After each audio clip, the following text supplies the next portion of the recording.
আমি বাম দিকে এগিয়ে আসলাম ও এখানে একটা বোর্ডে টিকিট মূল্য দেওয়া আছে। এখানে দেখা যাইতেছে যে আমার টিকিট মূল্য 30 টাকা, তো আমি টিকিট 30 টাকা দিলাম ও একটি টিকিট কাটলাম। টিকিটটা অন্যান্য পর্যটক দর্শনীয় স্থানের মতোই। সো আমি এখন এন্ট্রি নিব। সো এন্ট্রি নিতেছি। এই যে ভিতরে ঢুকলাম ও দারোয়ানকে টিকিটটা দিলাম, কিন্তু টিকিটটা উনি আর ফেরত দিল না। তো আমি সামনের দিকে হাঁটি হাঁটি পা পা করে হাঁটতেছি। আমার সামনেই দেখতে পারতেছেন যে ওই যে বড় যে উচ্চ টিলাটা, এটাই হইতেছে বগুড়ার বেহুলার লক্ষিন্দরের বাসরঘর। তো আমি খুবই এক্সাইটেড।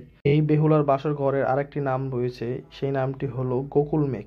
এই যে এই ব্যানারে বেহুলার বাসরঘরের সমস্ত তথ্যাদি দেওয়া আছে। সবাই এক নজর এখানে চোখ বুলিয়ে নেবেন, তাহলে এটা সম্পর্কে একটা সুন্দর ধারণা তৈরি হবে। সবাই এখানে উঁচু স্থানে দিয়ে উঠতেছে, তো আমিও তার ব্যতিক্রম নয়। আমিও উপরের দিকে যাইতেছি হাঁটি হাঁটি পা পা করে। তো এখানে অনেকটা উঁচু, তো আপনারা খুবই সাবধানে উঠবেন উঁচু স্থানে। উপরে ওঠাটা অনেক কষ্টদায়ক ও বাট প্রশান্তির।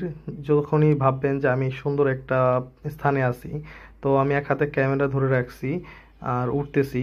বর্ষার মৌসুমে এর আশেপাশের এই ঘাসের যে রাস্তাগুলো, এটি অনেক পিচ্ছিল হয়। সো উপরে ওঠার সময় খুবই সতর্কতার সহিত উঠবেন। তো উপরে আমি শেষমেশ পৌঁছে যাইতেছি। এই যে এটা হইতেছে শেষ স্থান উপরে ওঠার।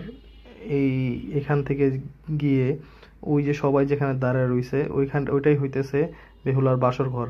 তো আমি চারপাশটার প্রথমে একটা ভিউ কভার করতেছি। আসলেই সত্যি অনেক ভালো লাগতেছে এরকম একটা দর্শনীয় জায়গায় এসে।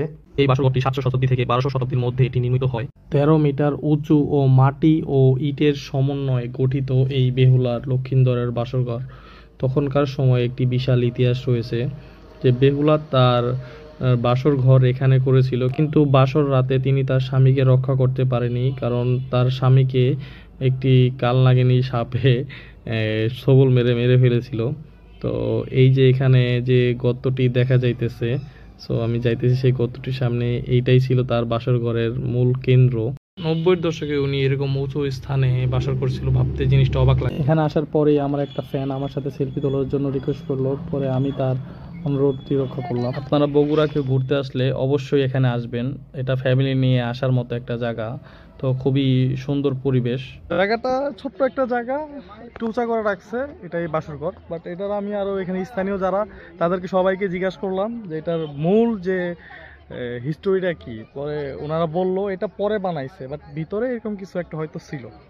যাই হোক, এভারেজ 30 টাকা একটা হিস্টোরিক্যাল প্লেস ঘোরা খারাপ না।